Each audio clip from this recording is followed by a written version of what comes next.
Tenaga ahli Menteri Kesehatan Andani Eka Putra meragukan subvarian COVID-19 BA4 dan BA5 menjadi penyebab kasus COVID-19 dalam beberapa waktu terakhir meningkat.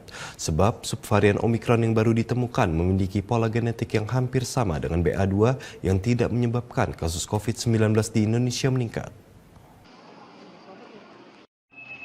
Dalam beberapa waktu terakhir, kasus terkonfirmasi positif COVID-19 di tanah air kembali meningkat, seiring diberlakukannya sejumlah pelonggaran, dengan rata-rata 500 kasus per hari.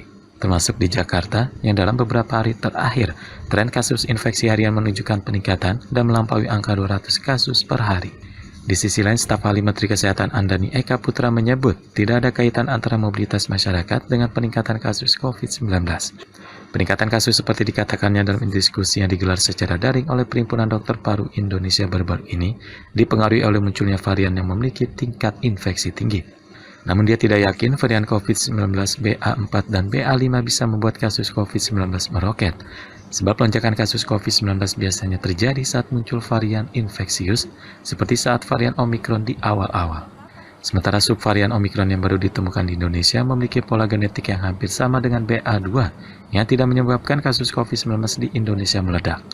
Termasuk dari sampel kasus di Jakarta yang diuji sejak 15 Mei hingga 2 Juni.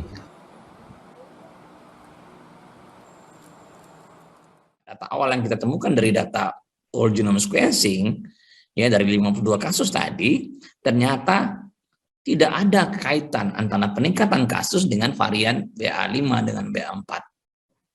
Ya, yang terjadi adalah masih BA2 di dominan. Dominannya masih BA2. Lebih lanjut, Andani menyampaikan perlunya melakukan whole genome sequencing secara masif di daerah yang mengalami peningkatan kasus, selain melakukan hospitalisasi dan mengidentifikasi kasus kematian, agar dapat diketahui keterkaitannya dengan subvarian Omikron BA4 dan BA5.